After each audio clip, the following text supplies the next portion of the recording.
Bem-vindos de regresso ao Conversas à Quinta e vamos regressar para um programa que se tornou, podemos dizer assim, um clássico. Recomendar livros para ler nas férias. Hoje temos aqui uma vasta escolha de livros, com critérios bastante diferentes. Eu ia começar ali pelo Jaime Nogueira Pinto. Jaime, escolha aí um desses para destronfar. Escolha aqui. Está aqui as cenas da vida americana, da Clara Ferreira Alves. Desde logo tem aqui uma capa, enfim, também é uma capa que me diz muito, que é do Hooper, que eu sempre considerei um pintor... E com um dos quadros mais conhecidos. Moderno e, de certo modo, esotérico, que nos faz pensar o que é que ele estava a pensar, o que é isto, que mundo é este, quais são estas. Mas estas crónicas, estas cenas da vida americana da Clara Ferreira Alves, que são essencialmente uma coletânea de crónicas que ela foi publicando praticamente ao longo de talvez quase 20 anos. E são, de facto, enfim, documentos bastante interessantes, bem escrito, enfim, numa realidade que ela conhece e vive, esteve, e vê-se que tem uma... E para além disso, com um sentido de humor, com uma linha crítica bastante curiosa e interessante, fazendo sobretudo, centrando isto um bocadinho à volta de vários presidentes, portanto, os últimos presidentes, de Clinton, de Bush, de Obama e agora de Trump. É evidente, eu estou bastante à vontade, porque as nossas simpatias e antipatias para estes presidentes não são propriamente as mesmas, não é? São quase simétricas. São quase simétricas, mas de qualquer maneira é uma pessoa que eu tenho, para além de mais, tenho grande respeito e admiração, porque é uma pessoa que, para além, enfim, do talento literário, tem muita coragem cívica, diz o que pensa, por vezes critica e ataca pessoas muito poderosas, e isso é uma grande qualidade. Portanto, e o livro, para além disso, é um excelente documento sobre a vida americana, enfim, dentro destas reservas ideológicas que já aqui pus. Jaime Gama, onde é que quer começar? Olha, eu começaria por um par de livros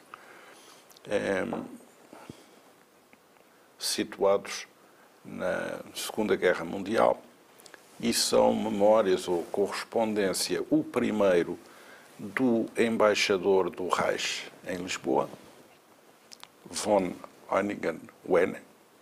É um livro que está organizado pelo embaixador Duarte Sturz, tem um prefácio da Irene Frunzer Pimentel e percorre todo este período em que o embaixador alemão aqui esteve, até 1944, quando começou em retirado. 34. São 10 anos cruciais.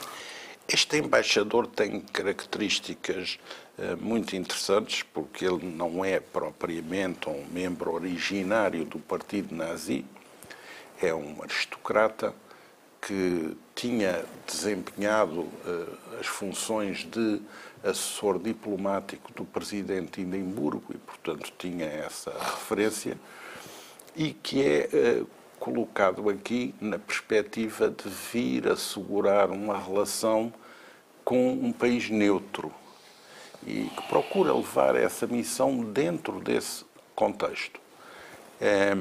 É alguém que não se dá muito bem com os próprios membros do partido nazi dentro da ligação diplomática, tem com eles algumas divergências e conflito, e que quando há o golpe em 44 para destituir o Hitler é chamado à Alemanha e daí nunca mais regressa. Não é julgado nem condenado, mas são retiradas todas as funções diplomáticas, não por ter sido provado que ele tivesse uma ligação efetiva com os conspiradores, mas porque ele gravitaria um pouco nesse círculo, atendendo à sua origem anterior. Aliás, é interessante verificar que ele depois, nos processos de Nuremberg, no dossiê especial sobre o Ministério dos Negócios Estrangeiros do Reich, é ilibado e até depois vem fixar, com o segundo casamento, residência em Portugal, onde faz o resto da sua vida até falecer na Suíça. É um livro interessante porque vê-se aí todo o conjunto de negociações, de relacionamentos, as preocupações que ele tem. O Duarte Jesus domina bem a língua alemã, aliás, é casado com uma alemã e, portanto, tem aqui documentos extraídos quer dos arquivos portugueses, quer dos arquivos alemães, e este livro é um livro bastante interessante para ser lido sobre esse período. Há outras publicações e outros livros que adicionam mais informação sobre a forma como o Terceiro Reich perspectivava o governo português da época. Esta perspectiva é uma perspectiva nuancée, é uma perspectiva distinta, e isso também é interessante. O outro livro é a segunda parte das memórias do embaixador do Japão em Lisboa durante a Segunda Guerra Mundial. Portanto, o outro embaixador do eixo. O outro embaixador. A primeira parte das memórias está dedicada ao desempenho de funções na China e na Manchúria, e esta segunda parte das memórias, esta é uma edição particular, prefaciada pelo Jorge Braga de Macedo, esta é uma parte que percorre a estadia do embaixador nos Estados Unidos antes e depois do início das hostilidades entre o Japão e os Estados Unidos, a sua colocação em Lisboa e depois o final da guerra e o que se passa com a política externa japonesa. Em relação à presença em Lisboa, este livro descreve de forma interessante a cidade de Lisboa, o regime da época, e também trata com pormenor dois dossiês importantes nas relações bilaterais, a questão de Macau e a questão de Timor. E a forma como este embaixador também perspectiva as relações com Portugal, nem sempre, aliás, correspondendo àquilo que vem a ser a decisão final do Japão, é muitíssimo interessante, porque se vê aqui também um diplomata a procurar trilhar um caminho com alguma autonomia num período em que era difícil haver qualquer espécie de autonomia na gestão deste tipo de interesses. Eu acho que estes dois livros constituem uma interessante agrupação e quase que podem e devem ser lidos em conjunto, porque ilustram muita coisa sobre o que é a perspectiva dos vencidos da Segunda Guerra Mundial em relação ao caso português e à forma como lidaram com Portugal durante a Segunda Guerra Mundial. Bem, eu este ano resolvi seguir um critério um bocadinho diferente e em vez de trazer novidades, trouxe livros que de alguma forma eu li, que estão associados a férias que fiz no passado e a vários períodos da minha vida. E porquê que fiz isso? Um pouco porque nós estamos a assistir a um certo regresso dos clássicos. É curioso que alguns editores portugueses descobriram que reeditar Dostoiévski, reeditar Jane Austen, o Balzac, tudo isso é mais seguro do que editar essas coisas, os best-sellers que são quer dizer, podem correr bem ou correr mal e, portanto, o último número do Figaro Littéraire está todo organizado na escolha de clássicos para permitir uma reflexão aos contemporâneos. Pois. Eu, por isso mesmo, antes de ir a essas recomendações, trouxe dois livros que eu naturalmente não vou recomendar para férias, aliás, porque são livros que sempre que pego neles fico algo deprimido, porque percebe-se que nós nunca vamos ler tudo o que devíamos ler, que é uma das coisas, ou gostaríamos de ler. É uma coisa com que temos que viver. Com que temos de viver. Mas que ajudam eventualmente a escolher clássicos. Um chama-se, é do António O'Hear, já vou dizer quem é o António O'Hear, é The Great Books. Portanto, o António O'Hear é um professor inglês, ele costuma vir todos os anos a Portugal, porque dá aulas no Instituto de Estudos Políticos da Universidade Católica, aliás, precisamente sobre os grandes livros. Cadeira que ele disseminou no Instituto de Estudos Políticos. Exatamente, que agora tornou-se um clássico, inclusive já tem uma declinação nos seus Açores com os grandes livros gregos que Miguel do Miguel Monjardim, que tem umas aulas com alunos do ensino secundário a ler alto os clássicos gregos, que é uma experiência extraordinária. Bem, mas este livro é precisamente temos aqui vários livros gregos, precisamente, a Ilíada, a Odisseia, mas depois também vai até ao Goethe, vai naturalmente ao Shakespeare, ao Virgílio, também ao Santo Agostinho, ao Dante. Portanto, para complementar, um outro grande crítico, talvez um dos maiores críticos das últimas décadas, o Harold Bloom, que tem este tijolo que dedicado aos génios. E ele aqui seleciona 100 escritores, há aqui uma grande presença de escritores anglo-saxónicos, mas há 3 portugueses. Camões, Pessoa e Eça de Queiroz. Eça de Queiroz. Está bem escolhido. Está bem escolhido. E depois tem enfim, são 100, portanto não são muitas páginas para cada um, mas nós ao folhearmos isto ficamos com enorme vontade de ler mais do que ler. Vê se vinhamos um suplemento de vida para Claro. só para ler. E portanto eu começo as minhas memórias indo buscar um clássico, para mim é um clássico, que eu li quando tinha muito... Eu não consigo ter a certeza se tinha 14 ou 15 anos.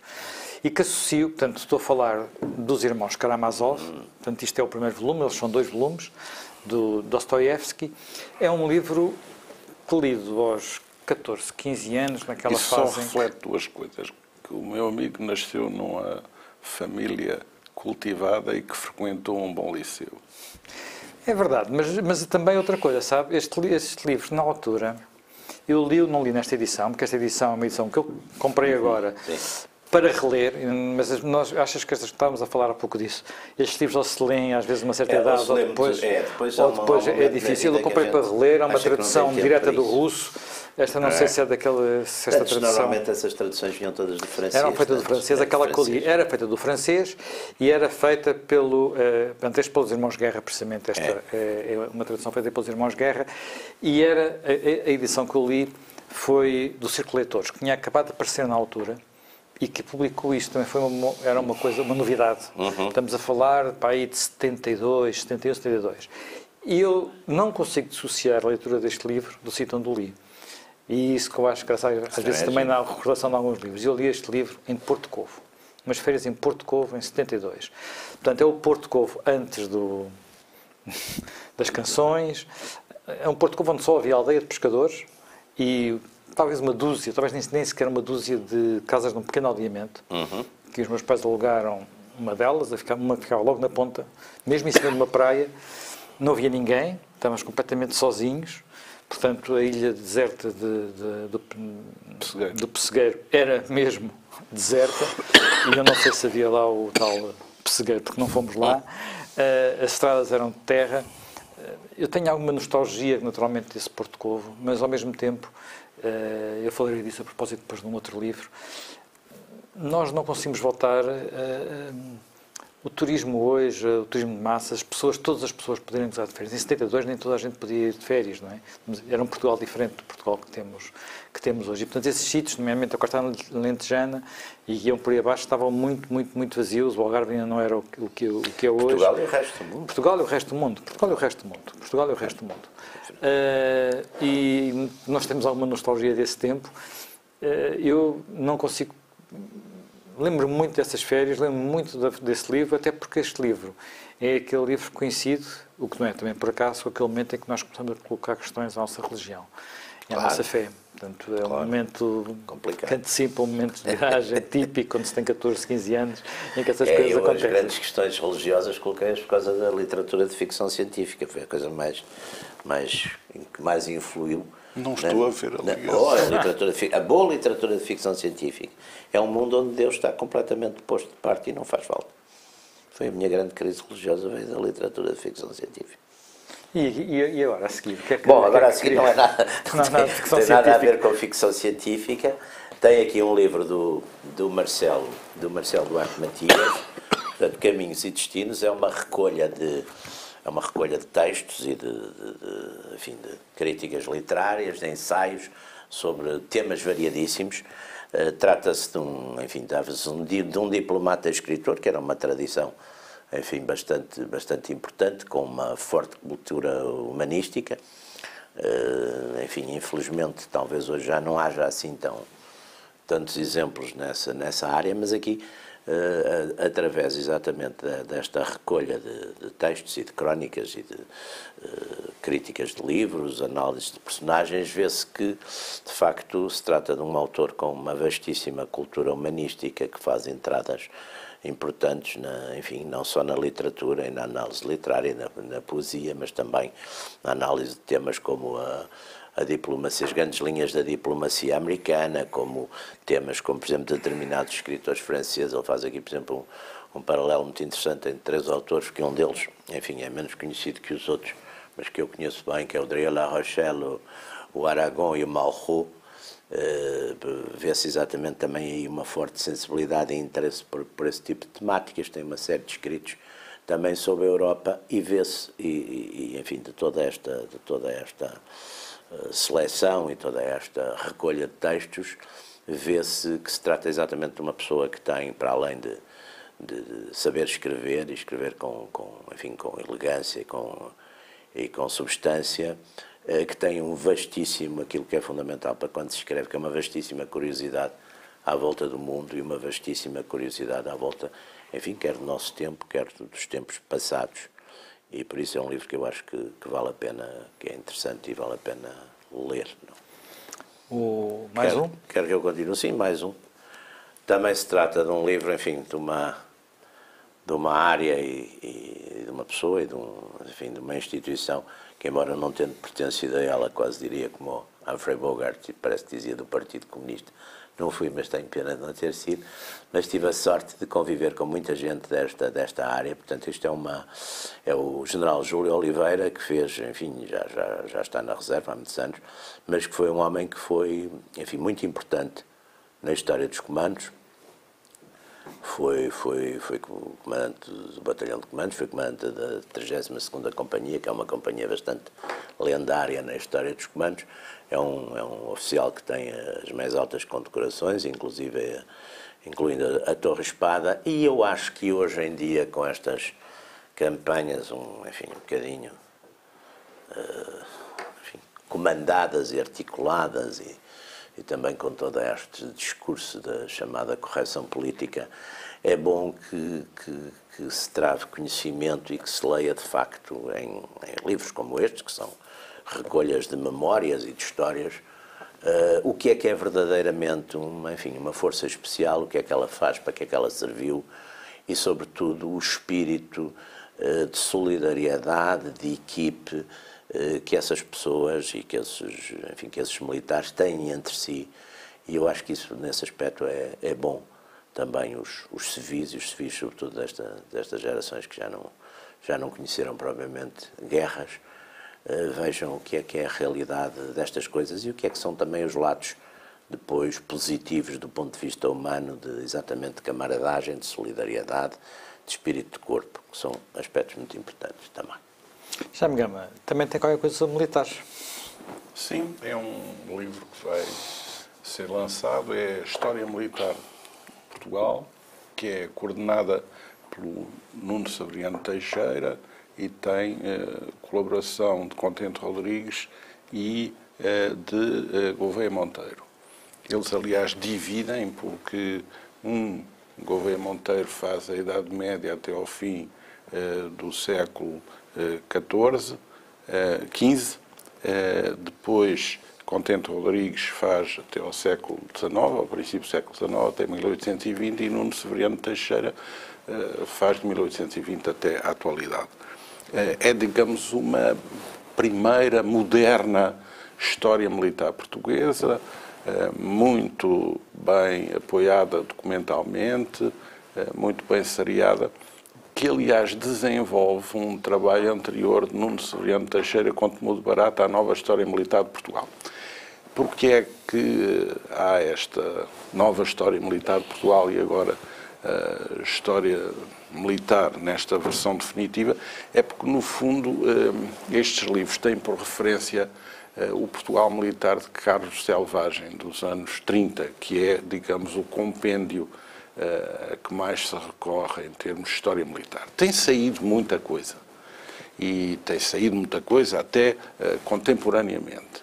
Há muita coisa publicada sobre grandes batalhas portuguesas, Tem com boas ilustrações. quer terrestres, quer navais.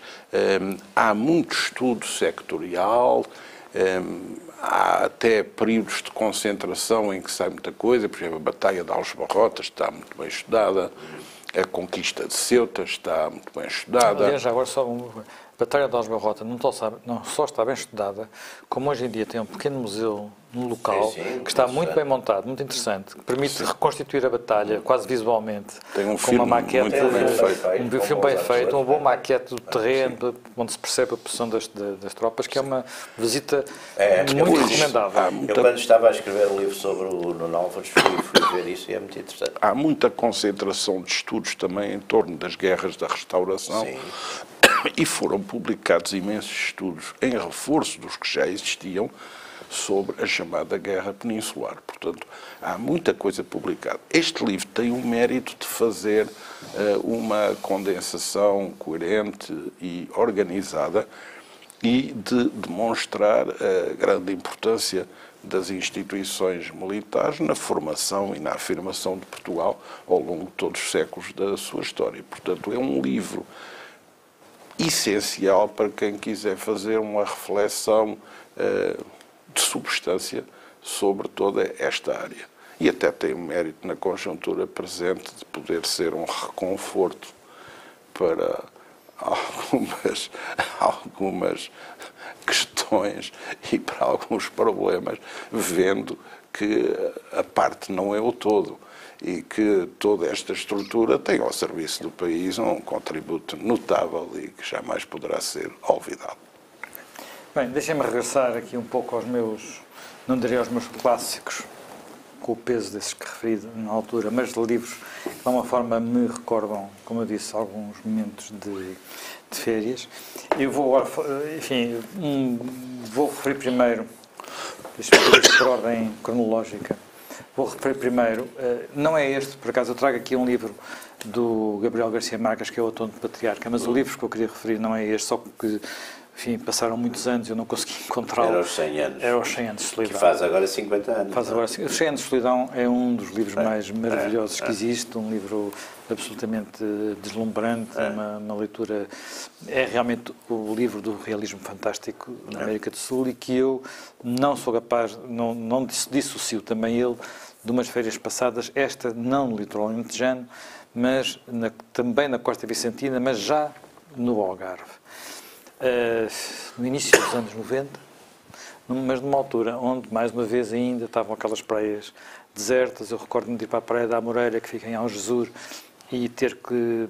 O único acesso possível era pela margem sul. Quem hoje conhece a Praia da Amoreira sabe que há uma boa estrada de acesso pela margem norte. É uma praia que está cheia de gente, uma praia enorme, cheia de gente, enfim.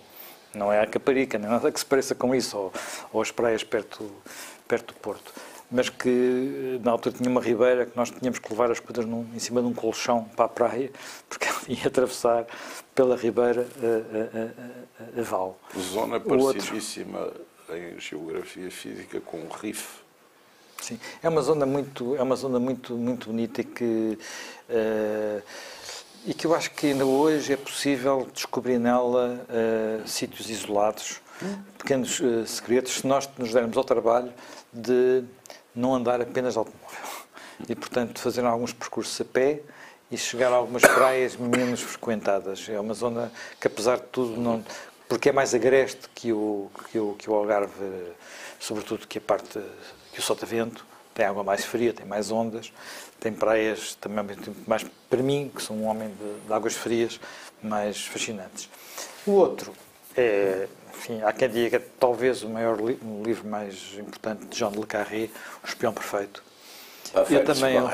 Aliás, há uma série televisiva também muito interessante.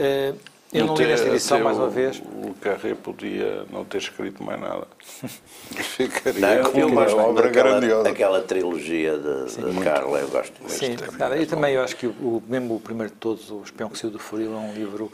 talvez o filme seja ainda mais fascinante que o próprio livro. Os primeiros que são A Call from the Dead, e esses não são, de facto, grande coisa. Agora, mas o livro ajuda a compreender o filme. Não. É. Este livro li-o numa casa na aldeia de Montesinho, umas férias que passei lá em cima, em Dourados Montes, no Parque do Montezinho, numa casa que aluguei ao Parque Natural, e que, portanto, tinha uma particularidade, é que tinha um morcego na cozinha. Não. E, portanto, nós convivíamos com ele ali, com a vantagem de que o morcego doméstico. Não, o morcego é um ótimo companheiro. O morcego é um ótimo companheiro de férias. Porque os morcegos comem o seu peso. Mosquitos. O seu peso em mosquitos, diariamente comem o seu peso em mosquitos. Portanto, um morcego numa casa de férias é um bom companheiro, porque é melhor que um inseticida. É melhor que um inseticida. Só é difícil convencer as pessoas que acham que o morcego é um rato voador. Não, e o morcego está muito em toda a coisa de vampiros, não é? Preciso ver também essa ligação. Portanto, e agora há muitas casas de turismo de habitação e muitas casas de turismo rural nessa zona. Na altura não havia, isto foi, penso que meados dos anos 80 que eu estive nesse parque natural. Eu passei várias vezes férias naquela zona, também em Rio de Honor, também em um bocadinho mais para sul, nas terras de Miranda. É uma zona que eu acho pouco conhecida. Muitas vezes os portugueses não veem aquilo como sendo uma zona que merece ir lá nas férias. Eu não estou nada de acordo com isso. E por isso também trago aqui uma outra... Agora este não li em férias, mas acho que vem a propósito, que é numa edição recente, aqui da Fundação Francisco Manuel dos Santos, de que o Jaime é presidente, um livro do Rentes de Carvalho, Trás-os-Montes, o Nordeste. Isto é, no fundo, a história da aldeia dele e a sua memória da aldeia dele, quando ele saiu dela. Rentes de Carvalho é o que foi para a Holanda. É o da Holanda, exatamente, é o escritor da Holanda, ele tem 80 e... Sim. qualquer coisa anos, já está nos seus 80, sim. E isto é um livro onde ele nos conta como é que era viver em Trás-os-Montes há 80 anos, portanto, na sua meninice, o que é que era aquela vida antiga e também o que é que continua a ser hoje, o que é aquela, ao mesmo tempo, aquele isolamento. E desse ponto de vista, um ótimo complemento de leitura, ou talvez até pode ser um começo de leitura, é particularmente atual, no momento que vivemos hoje, é este Portugal Paisagem Rural, também da Fundação Francisco Manuel dos Santos, do Henrique Pereira dos Santos. O Henrique Pereira dos Santos é um arquiteto paisagista, tem aparecido agora muito aí a discutir incêndios, mas este livro não é sobre floresta. Este livro é um livro que nos conta, é um livro para quem gosta de geografia e geografia humana, fantástico. E que nos conta como é que se vivia em Portugal, o que é que as pessoas comiam, como é que era a paisagem, como é que era a agricultura, do final do século XX até 20 ou 30 anos atrás, depois com pequenas incursões um pouco para diante. Mas que explica porque é que numas zonas é centeio, noutras é milho, noutras é trigo, como é que isso se influencia, porque é que há cabras no lugar e porque é que há ovelhas no outro. Portanto, é um livro que alguém que também tem raízes rurais, talvez não tão profundas como o Rentes de Carvalho, mas que são dois livros que nos ajudam muito a perceber Portugal. Nós hoje em dia quase só olhamos para as cidades ou para as praias, e estes são dois livros que olham para o outro lado do nosso país.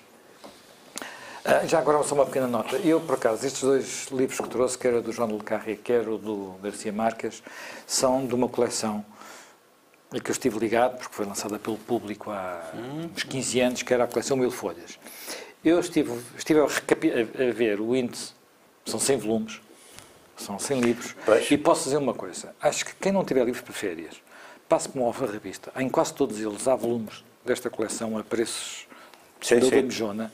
Eles, aliás, já eram baratos, a partir eram 5 euros cada um, mas agora ainda há, às vezes, a 1 euro ou 2 euros, e eu diria que dos 100 volumes, qualquer um é um bom livro de férias, qualquer um não será um clássico, mesmo a maior parte deles são livros clássicos que... Sim, há um revival desse tipo de coisa. Agora, por exemplo, está-se a fazer estão bem encadernados, as reimpressões da miniatura, por exemplo.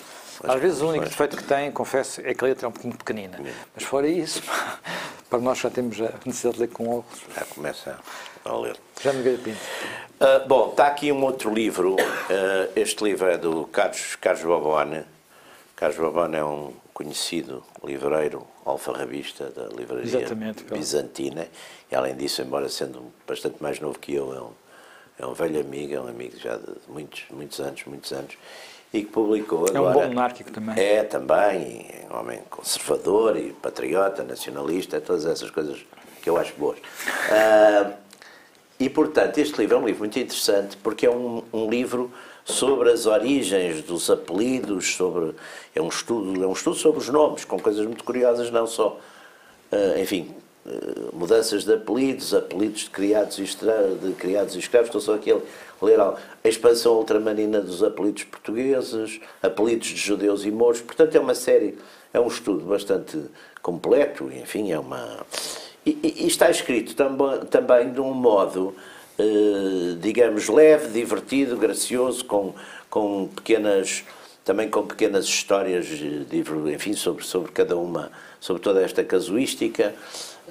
Depois também, claro, que chega à atualidade, estuda, enfim, toda a disciplina que os códigos de registro civil tentaram exatamente imprimir, digamos, ou introduzir nisso. Aliás, é curioso porque eu penso que era o Código Civil de 32, que não era em relação aos apelidos, mas era em relação aos nomes próprios. Por exemplo, tinha os nomes tinham que vir ou de santos do calendário ou de heróis, figuras portuguesas ou heróis portugueses. Não tínhamos, portanto, digamos, toda aquela anarquia que se observava, sei lá, por exemplo, surge muito no Brasil e até surgia, enfim, no antigo ultramar, porque havia, de facto, essa indisciplina dos nomes. Penso que o registro civil não se aplicava aí a parte dessas áreas. Portanto, este livro é um livro que é um livro curioso, é um livro que não é um livro para começar numa ponta a ler até outra, mas é um livro para ir consultando. E, além disso, tem aqui os principais nomes portugueses, os principais apelidos portugueses. E ficamos a saber porque aqui a sua história. Enfim, há coisas que se sabe, não é? Fernandes é filho de Fernando, portanto claro, não precisa... isso eram exatamente, eram os patronímicos, não é muito difícil. Tudo isso, mas, exatamente. Henriques é filho de Henrique, tudo isso. Exatamente. Jaime Gama. Olha, eu escolhi aqui um livro que acho que é apropriado para ser lido no verão e que acho muito interessante. É um livro sobre o sal. O sal da terra. Salted, de Mark Bitterman, que é proprietário com a mulher de uma loja muitíssimo interessante em Nova York, The Meadow, dedicado ao sal. E ao sal do mundo inteiro. E nós que jogámos que o sal era uma coisa que só havia o sal e a flor de sal, o resto era mais ou menos tudo igual. Não, hoje na Idade Média havia aqui umas coisas importantíssimas do comércio do imensa sal. Cultura sobre o sal. Aliás, praticamente todos os grandes historiadores portugueses mais dedicados à área económica, Lúcio Azevedo, Alberto Sampaio, Virginia Rao tinha uma coisa sobre o sal, sal. Setúbal, Borges Macedo, o próprio Sérgio Oliveira Marques, todos estudaram muito o sal, porque o sal tem um papel essencial nesta área, praticamente desde os romanos. Claro, na conservação das coisas. Não é? Mas o que é interessante verificar é como ainda hoje o sal português continua a ter um local de relevo em quem se especializa em sal, pelo seu sabor, pelas suas características.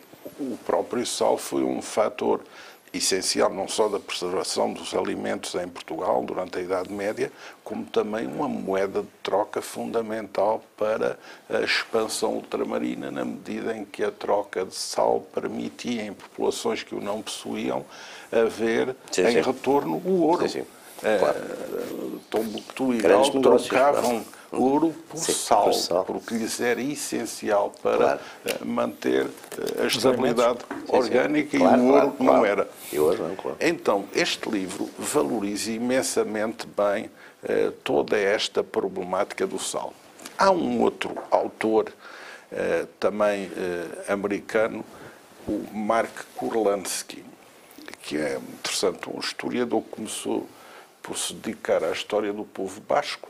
Do povo basco passou para o bacalhau, do bacalhau passou para o sal e do sal agora até passou para as ostras. E nesses seus livros também faz sempre uma referência a todas estas... Esse livro de bacalhau é um bocadinho frustrante para nós, porque ele fala de bacalhau sobretudo na cultura basca. Exatamente. Sim, mas tem algumas sobreposições para Portugal. Este livro é um livro interessantíssimo. Nós, na verdade, temos em Portugal a grande tradição de sal em Lisboa, Alcochete, Samoco, Setúbal, Alcácer do Sal, e depois no Algarve, Olhão, Tavira e Castro Marim. E também temos Figueira da Foz e Aveiro. E Minas no interior tínhamos também... E temos a maior jazida da Península Ibérica, são 700 quilómetros, quase, de uma gigantesca jazida de salgema que tem em Rio Maior um dos seus afloramentos. Sim. Não há exploração direta do salgema. O que há é a utilização da água que passa por essa jazida para, através de salinas, fabricar sal. Aliás, numa modalidade muito interessante que é o queijo de sal, porque o sal é amalgamado como se estivesse a fabricar um queijo, é cozido e depois é utilizado raspando com faca, é uma das variedades. E, portanto, toda esta indústria de sal, que teve um enorme expoente na Idade Média, depois se desenvolveu no comércio com a Galiza, com a Espanha, com a Itália, Estados Unidos, Suécia, países nórdicos, Austrália, Nova Zelândia.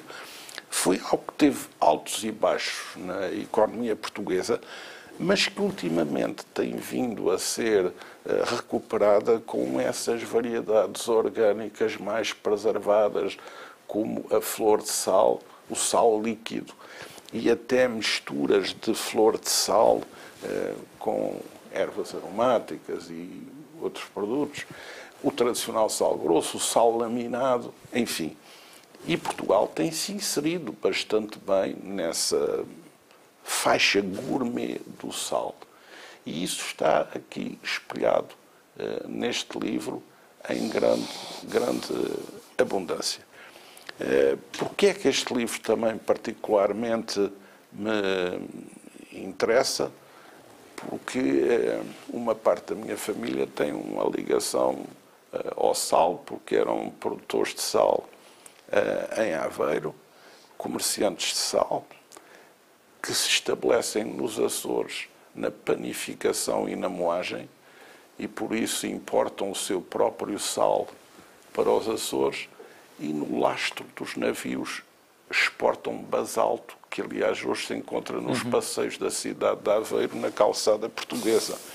E portanto, isto ainda me lembro em pequeno de ir às Salinas, em Aveiro, à praia de Estrume, que é a praia de Moliço, e também ver como muitas vezes as perdas de exploração eram compensadas, no caso de Aveiro, com o direito à captura de enguias nos canais da ria, o que era um complemento de receita quando o sal entrava em maior pano. Mas todo este sector hoje está muito dinâmico, e o conhecimento do sal, da utilização do sal em modernas técnicas de cocção e de preparação de alimentos é também verdadeiramente fascinante. E quem quiser, de facto, uma enciclopédia misto de inventário mineralógico com a culinária e com o que são os modernos padrões de gosto, tem aqui nesta obra uma enciclopédia preciosa que eu recomendo para ser lida no verão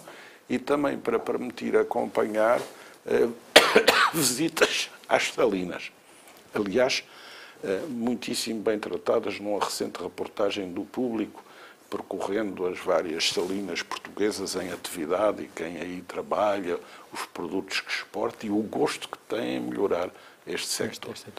Bem, eu trago aqui um outro livro, mais uma vez ligado a umas férias, mas que de alguma forma tem alguma ligação com este livro do sal, porque nos fala... É um autor que eu gosto muito. Eu falo de Simon Winchester. Simon Winchester é um autor que...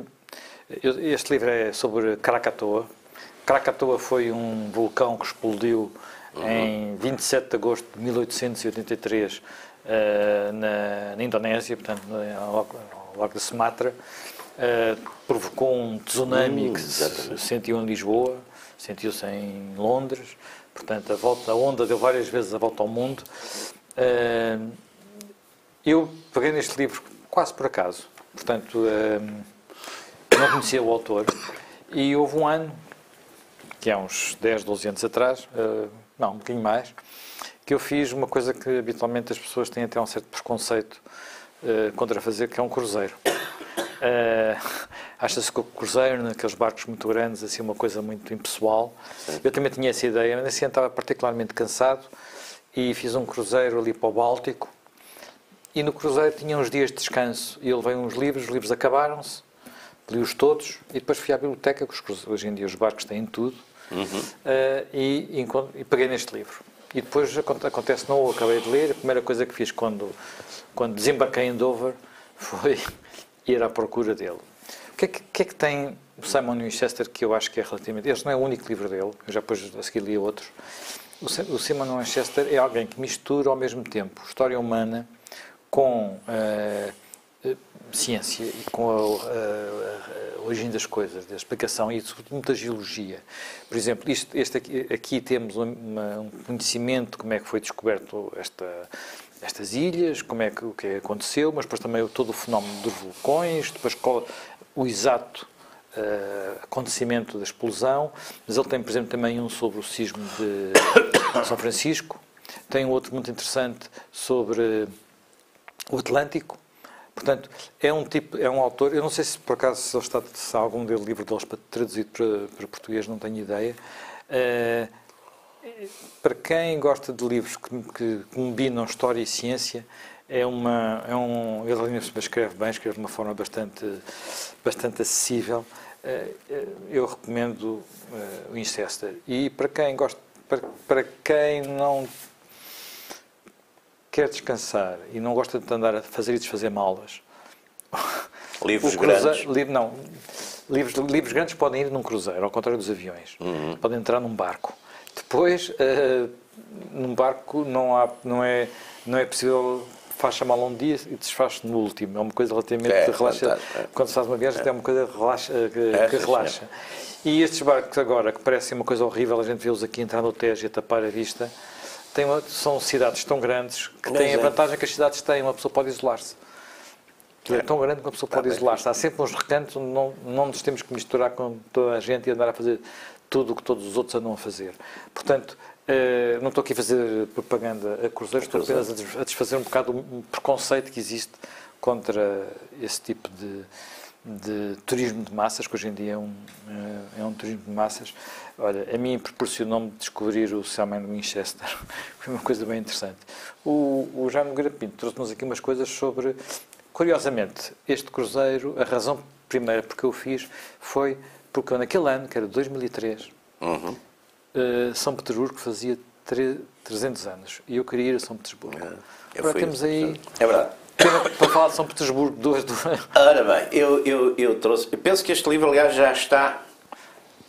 Sim, já está traduzido. Já está traduzido em português, estava-me aqui a dizer o Zé Manuel Fernandes, mas eu, enfim, comprei-o há uns meses, como eu tenho em Zurique, no aeroporto, nesta edição de bolso. Isto é uma história dos Romanov, pelo Simon Sebag Montefiore, que é, enfim, é o autor das biografias daqueles livros sobre o Stalin magistrais. E também tem uma biografia magnífica de Jerusalém. E ele continua, de facto, neste livro a fazer aquilo que eu também, enfim, na minha modesta medida, também já cheguei à conclusão que a única maneira da gente hoje contar a história é com histórias. E com uma narrativa que muitas vezes tem que aproximar um bocadinho da narrativa, já nem diria cinematográfica, mas quase das séries de televisão, ou seja, tem que ter episódios, tem que ter histórias, tem que se centrar em determinados personagens. Ele faz isso magistralmente neste livro, onde, sobretudo, por exemplo, na parte final, tem de facto, enfim, páginas muito, muito bem escritas e muito, enfim, lê-se bem e lê-se como se fosse, de facto, uma narrativa de ficção. Tem também aqui um livro que confesso que ainda não li, vou ler, portanto, mas que me pareceu muito interessante. Chama-se Karl Marx, Greatness and Illusion, Gareth Stedman Jones, que é um historiador inglês. Eu há dias vi na televisão, o filme passou aí nos cinemas, mas que um filme muito interessante chamado O Jovem Marx. E eu acho que está a ver, aliás, por causa até destes grandes acontecimentos em termos de globalização e de antiglobalização e todas estas reações nacionais e nacionalistas e populistas e populares e os Trump e tudo isso, exatamente uma certa forma de capitalismo, de supercapitalismo globalizado, está a haver um pouco também, que já apareceu há uns anos já com o Piketty e outros, uma certa revisão, e revisão até num sentido, digamos, positivo, enfim, da própria vida e da própria biografia de Marx e dos seus ensinamentos. Curiosamente, eu penso que é nisto que este livro pega, quer dizer, é tentar lançar ou retomar um pouco a crítica, enfim, da historiografia marxista, e dizendo que a própria imagem que de Marx acaba por ser dada, que foi uma imagem dada, por um lado, pelos partidos marxistas até à Revolução de 17 e depois pela própria União Soviética, que não seria, enfim, a mais correta. Eu continuo a achar que aliás, acho que a esquerda nisso tem sido extraordinariamente hábil, porque é exatamente atribuir uma espécie de erro histórico e o Stalin uma espécie de equívoco, e que, portanto, haveria, em relação àquilo que foi o socialismo real, teria havido outras alternativas. Eu tenho grandes dúvidas que o sistema, ou que este modelo, enfim, pudesse dar outras alternativas, podia dar outras, piores ou talvez menos más, mas, de qualquer maneira, penso que é um tema interessante. E para acabar... Espera aí, já vamos lá a isso. Ainda voltamos assim. Só que ainda...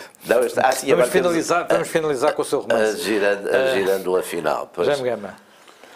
Bom, eu acho que também em férias sabe bem ler uma outra boa revista. Eu toda a vida, revistas literárias americanas e inglesas, levava-me um monte delas. A melhor ocasião, porque se lê com menos compromisso, com menos disciplina e até às vezes com menos sacrifício. Entre as várias possíveis, há muitas, uma portuguesa dedicada às questões da igualdade e desigualdade, mas não me vou meter por aí.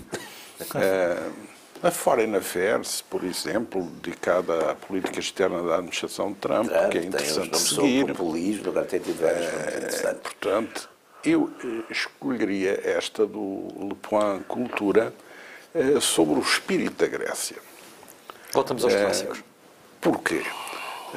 Porque acho que há esta importância de reler a boa literatura, o bom ensaio, a boa filosofia, o bom texto de teologia, portanto, textos fundamentais, referências básicas, que as férias são um local apropriado para isso e que o verão condiz com a leitura dos clássicos gregos.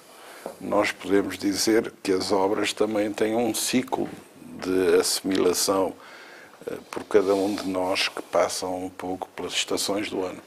E se há boa leitura para o verão, é a dos clássicos gregos, quer os pré-socráticos, que são fascinantes para serem lidos no verão. Em regra, são textos curtos, recolhas bem feitas e que permitem uma meditação física e metafísica de grande profundidade, quer os outros mais elaborados, Aristóteles, Platão, e os outros. Aí, história. Eu aqui ficava mais na filosofia puro. E na meditação a partir de uma contemplação radiosa de sol, luminosa. Há filósofos que dizem que já lá estava tudo. Uma recuperação camusiana. Já quase tudo, a reflexão filosófica estão postos já nos filósofos. Sim, é muito difícil. É muito difícil tentar inventar novo quando a riqueza do que está no nosso passado é tão variada como esta da filosofia grega e dos clássicos gregos. Aliás, os grandes pensadores contemporâneos. Por exemplo, se vir Heidegger, mais não faz do que reler e reinterpretar os clássicos gregos, com o seu grande conhecimento filológico e com a capacidade de estabelecer conexões. Nietzsche, o que fez se não voltar aos clássicos gregos. O próprio Hegel. Uma reflexão permanente sobre os clássicos gregos. E, portanto, eu aconselharia para os mais francófonos, aos anglófonos deixa foreign affairs, mas aos mais francófonos esta leitura grega dos clássicos, e em especial dos pré-socráticos. É excelente para o verão. Bem, antes de acabarmos com o romance, deixem-me fazer mais uma incursão agora mais atlética. E então? Portanto, aquilo que eu venho aqui a referir é um livro que saiu agora, é o único livro que eu trouxe que é recente, que é um livro acabado de publicar sobre os 200 melhores percursos de trekking.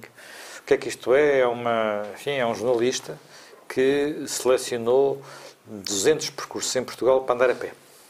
Portanto, indica basicamente o ponto de partida, o grau de dificuldade. E não é andar a pé em casa. Não, é andar a pé. Porque é o ideal do comodista, é andar a pé. Olha, eu não fiz ainda. Um pedómetro que está comigo. E a maior parte do tempo ando em casa ou no escritório, mas ao fim do dia é imenso tempo. Sabe, não precisa que se tiver o seu telemóvel também já faz isso. É? O seu telemóvel também já faz isso. Eu não tive ainda a oportunidade de testar, apenas vi alguns percursos que eu já conhecia, nomeadamente na zona que conheço melhor, que é a zona de Sintra. Não sei se são totalmente fáceis de seguir, mas os percursos que vi aqui pareceram-me bem escolhidos e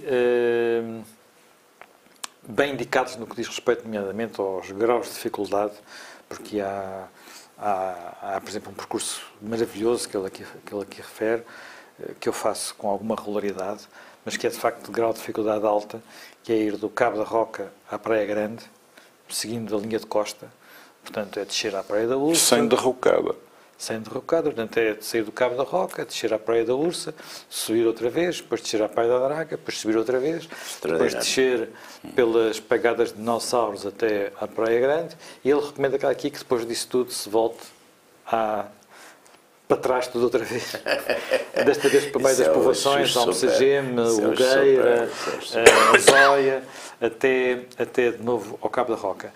Mas é de facto uma coisa fantástica, não é muito fácil de fazer, de facto tem umas subidas e umas descidas ásperas. Há outros aqui fáceis. Parece-me que, mais uma vez, para quem fizer férias portuguesas, inspirar-se para ser um bocadinho menos sedentário e encontrar aqui alguns percursos que são ao mesmo tempo percursos. Isto também está, enfim, nós sabemos que há agora alguns que estão completamente na moda, como os passadiços do Paiva, que quase é quase o Centro Colombo em hora de ponta. Mas há outras coisas muito simples, por exemplo, ele aqui recomenda um muito simples e que é muito bonito também, é uma coisa de 2 km, pouco mais de 2 km, que é dar a volta como é que se chama, à duna da Cresmina, ali por cima da Praia do Guincho, há um passadiço de madeira e que, sobretulo, ao pôr do sol... E um bar. E um bar muitíssimo agradável. E um bar muitíssimo agradável, devo dizer, para o regresso, onde tem também um bom gin, devo dizer, e tal. Muito. Portanto, mas também tem bom chá, com variedade.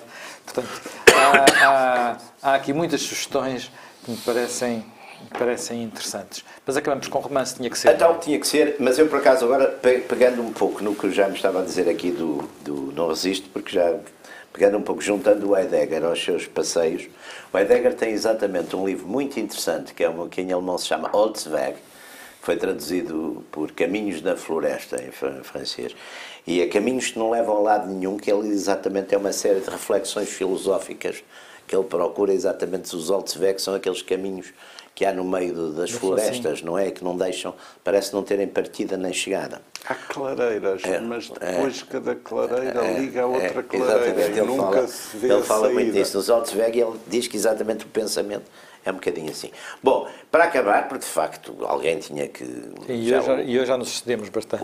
Já nos excedemos bastante, mas já agora trago aqui um romance que tem duas características. É do Cormac McCormick, que é um autor que penso que as pessoas se lembrarão, porque ele é o autor do livro que deu lugar àquele filme No Country for Old Men, que é um filme com o Javier Bardem, é um filme bastante conhecido. Também tem um outro chamado The Road, que é um filme também... Ele diz Moscou, não é? Tem dois... Ora bem, este livro, eu vou ler este livro agora, exatamente num cruzeiro, mas é um cruzeiro mais pequenino, mas vou ler este livro, vou levar este livro. Este livro pareceu muito interessante, porque aliás é considerado o grande livro dele, embora seja dos primeiros, Blood Meridian, porque é a história de uns caçadores de scalps na fronteira do Texas com o México, que neste período, enfim, que isto se passa, que é na primeira metade do século XIX, era uma zona em que os índios comanches e apaches faziam muitos raids sobre o México, onde faziam grandes depredações. E então aqueles governos ali mexicanos ali da zona, que não tinham, enfim, grande capacidade para lutar, contratavam uns americanos, caçadores de scalps, para exatamente fazerem umas reportagens. E eu acho que é exatamente nesse aspecto um livro também curioso, porque o McCormick é um escritor um bocadinho pessimista, um pessimista antropológico, como se sabe, e este mostra de facto esse lado também brutal da América, o lado dos pioneiros, o lado, aliás, de um presidente que agora se fala muito, que é o Andrew Jackson, que é exatamente aquela América da fronteira, que é outra América e que coexiste, enfim, com aquela América esclarecida dos Founding Fathers. E, portanto, como elas agora estão um bocadinho outra vez em conflito, acho que este livro é um livro também interessante. Bem, e aqui termina mais um Conversas à Quinta, espero que as sugestões de livros que demos ajudem as férias, mas para ler não é preciso estar de férias. Nós regressaremos em breve com um novo programa.